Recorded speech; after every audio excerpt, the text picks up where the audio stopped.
Madame Cholet. C'est la maison d'Alsace où il y a la plus longue écriture sur une poutre. C'était en fait mon premier qui est réalisé en smalte de Venise, c'est du verre. On était en avance sur la politique, il n'y avait pas encore à l'époque en 89 ou 10 quand on a fait la première course. Il n'y avait pas encore d'espace Schengen, il fallait déclarer les ordinateurs à la douane, c'était tout un... C'est-à-dire que nous, on est arrivé à le faire, on l'a fait et je suis encore aujourd'hui, on n'est plus que 2 ou 3 du début.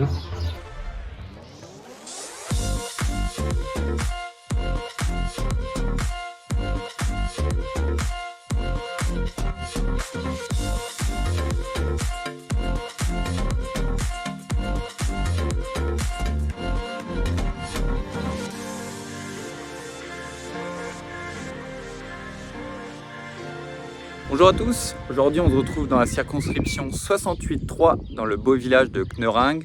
Aujourd'hui on va passer la journée avec Jean-Denis Tselet, notre adjoint au maire et futur député de cette circonscription. A tout à l'heure.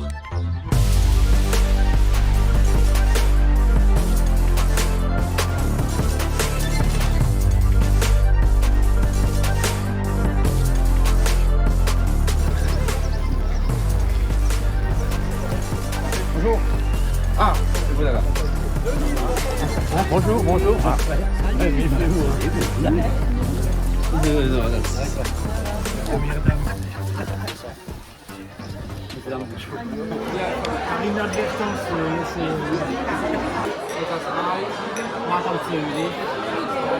Madame Cholet. Jean-Denis, monsieur le futur député. Franz. C'est les grands qui sont distribués, les A4 qui sont distribués par la poste. Parce que les gens m'ont dit qu'ils ont déjà reçu par la poste de... Ah ouais? Je crois pas.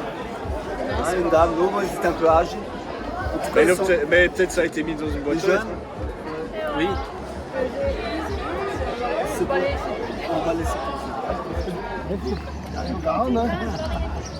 Bonjour. Non, je ben Jérôme et donc. Nee, moi j'avais prévu Bonne chance. Merci, dass wir mal gefragt haben. Ah, que c'était encore un colombage là. Ah ouais. C'est magnifique. Il y a une sacrée équipe de militants quand même cette année. Ouais, c'est bien. Mais en T'as eu plus, de la chance, hein. des gens fiables. Bon, Eric, maintenant, je suis content qu'il ait raccroché. Mais moi, Eric, dès que je le vois, je parle avec lui. Ouais. Chaque fois, parce que je sais que le mec, c'est un peu une machine de guerre quelque part. Et alors, pour moi, j'ai commencé à travailler avec le Filal et avec Eltern Alsace, qui nous fournit des jeunes. Oui. Pour les autres, c'est plutôt un échange, parce que pour moi, c'est important pour la langue. Dans toute la croisière, ils parleront majoritairement l'alsacien, en fait. Et pour les Suisses et pour les Allemands qui n'ont pas ce même problème de langue, c'est surtout une histoire d'échange entre les pays voisins. Ah ouais. Enfin, pour moi, c'est bénéfice pour tout le monde. Par l'intermédiaire de la course des 3 pays, je fais donc ça depuis maintenant 30 ans.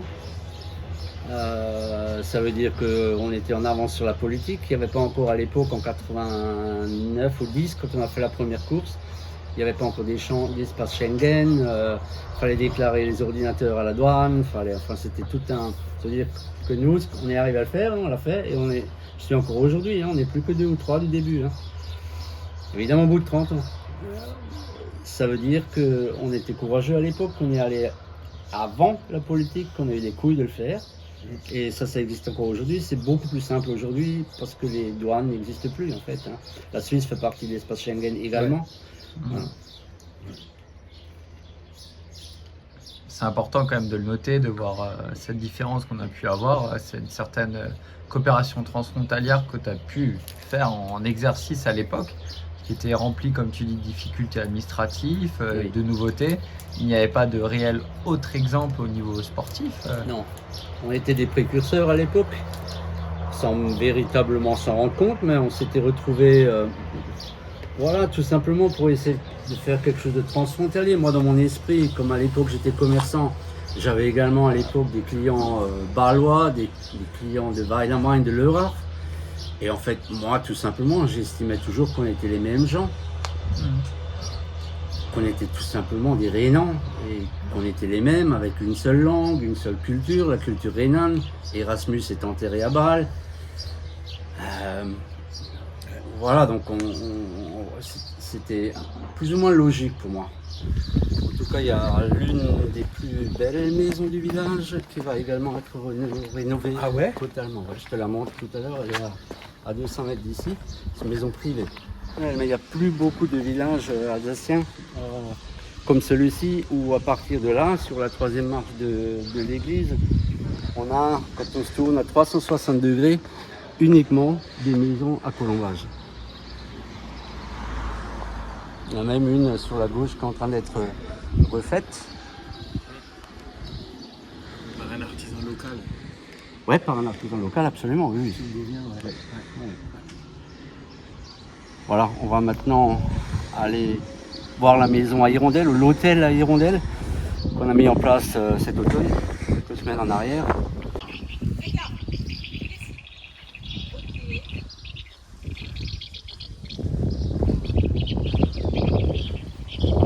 Alors le bruit qu'on entend, il s'agit d'un appareil spécial qui a été mis en place par la LPO, les protectrices des oiseaux, pour essayer d'attirer les hirondelles.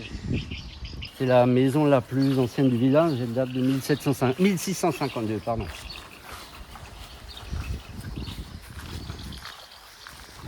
La maison, on l'a appelée Dorfus. En bas, il y a 2 salles de réunion qui sont louées à des associations. Et puis au-dessus, il y a un logement qui est loué. Ok.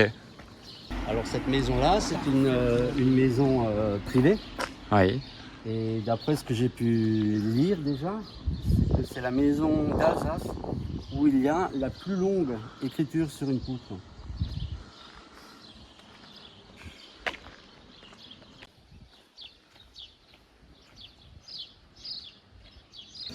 C'était une fabrique relativement, enfin même totalement artisanale, une manufacture de passelerlerie où je faisais, enfin je suis pas boulanger métier, mais par contre j'allais faire des dégustations, je m'occupais de l'organisation de la production, j'allais faire des livraisons, je faisais un peu de vente également.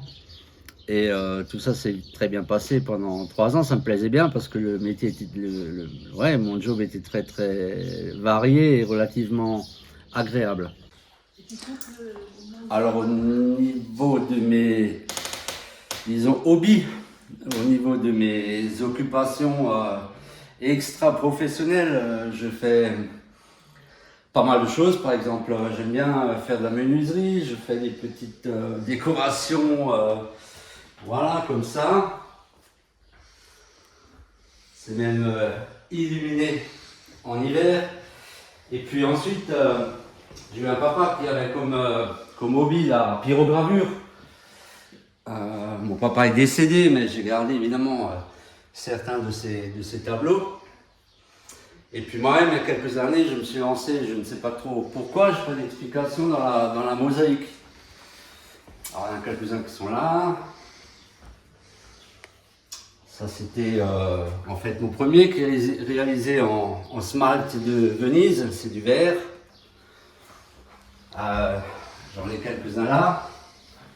Également, c'était les 3 animaux qu'on avait dans le temps. Le chat épais vit toujours, s'appelle Mia.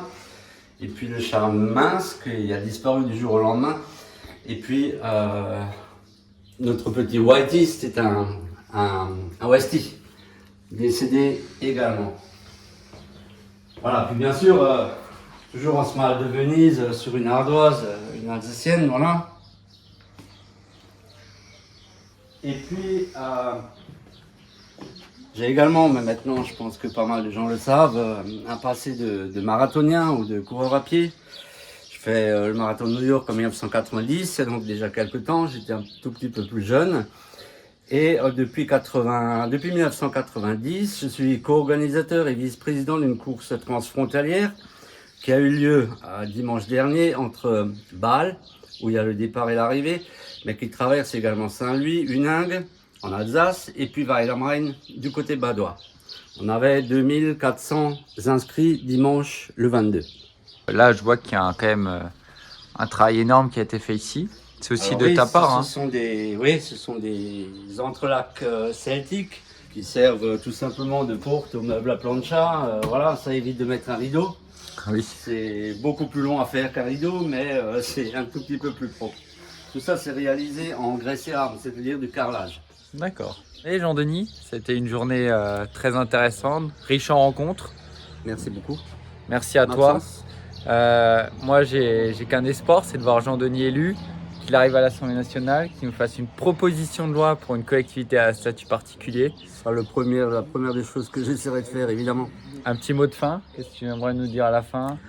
J'aimerais que tous les Alsaciens réalisent qu'il n'y a que notre parti qui peut nous sauver de ce qui existe actuellement. Pour sortir du Grand Est, il va nous falloir des gens convaincus et non pas des gens qui siègent par intérêt.